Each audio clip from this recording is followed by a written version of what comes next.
ഇന്ന് നല്ല നാടൻ വരാല് കറിയാണ് കേട്ടോ ഞാൻ ഉണ്ടാക്കാൻ പോകുന്നത്. കുറച്ചധികം വരാലുണ്ട്. ഇതാൾ ചൂണ്ടാൻ പോകുമ്പോൾ കിട്ടുന്നതാണ് കേട്ടോ. ഇപ്പം നമ്മൾ താമസിക്കുന്നത് തൃശ്ശൂർ പുത്തൂരാണ്. പുത്തൂർ സുവോളജിക്കൽ പാർക്കൊക്കെ എല്ലാവർക്കും അറിയായിരിക്കും.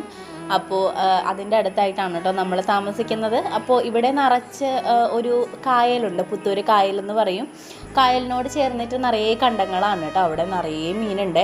അപ്പോൾ നേരത്തെ നമ്മുടെ വീട്ടിലൊക്കെ ആയിരുന്ന സമയത്ത് ആൾ ചൂണ്ടാൻ പോകുന്നതൊന്നും ഞാൻ കണ്ടിട്ടേ ഇല്ല കേട്ടോ. പക്ഷേ ഇപ്പോൾ ഇവിടെ വന്നതിന് ശേഷം ആളെന്നും തന്നെ ചൂണ്ടാനായിട്ട് പോകുന്നുമുണ്ട്, മീൻ കിട്ടുന്നുമുണ്ട് കേട്ടോ. അപ്പോൾ ഒന്ന് പിടിച്ചാൽ പിന്നെ നമുക്കൊരു ഹരായി മാറുമല്ലോ ഇത്. ശരിക്കും പറഞ്ഞാൽ നമുക്ക് എന്തൊരു കാര്യവും നമ്മൾക്ക് അതിനകത്ത് കൂടുതൽ ഇൻട്രസ്റ്റ് വരുമ്പോൾ അതൊരു അഡിക്ഷനായിട്ട് മാറും. ആൾക്കിപ്പോൾ ഏകദേശം ഈ മീൻപിടുത്തം എന്ന് പറയുന്നത് ഒരു അഡിക്ഷൻ തന്നെയാണ് കേട്ടോ. രാവിലെയും വൈകുന്നേരമൊന്നും ഇല്ലാതെ എപ്പോഴും പോകുന്നുണ്ട് പിടിക്കാനായിട്ട്.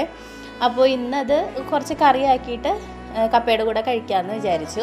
ഒന്നുമില്ല, സാധാ മുളക് കറി വെക്കുന്ന പോലെ ഉലുവ പൊട്ടിച്ച് അതിലേക്ക് കുഞ്ഞുള്ളി, വെളുത്തുള്ളി, ഇഞ്ചി, പച്ചമുളക്, കറിവേപ്പില ഇത്രയും സാധനങ്ങൾ ചേർത്ത് മൂപ്പിച്ചെടുത്ത് അതിലേക്ക് ഞാൻ മഞ്ഞൾപ്പൊടി, മുളക് പൊടി, കശ്മീരി മുളക് പൊടി, മഞ്ഞൾ ഇത്രയും കാര്യങ്ങൾ കുറച്ച് വെള്ളത്തിലൊന്ന് കലക്കിയിട്ട് ഒഴിച്ച് ശരിക്കും വറ്റിച്ച് വരട്ടിയെടുക്കുന്നുണ്ട്.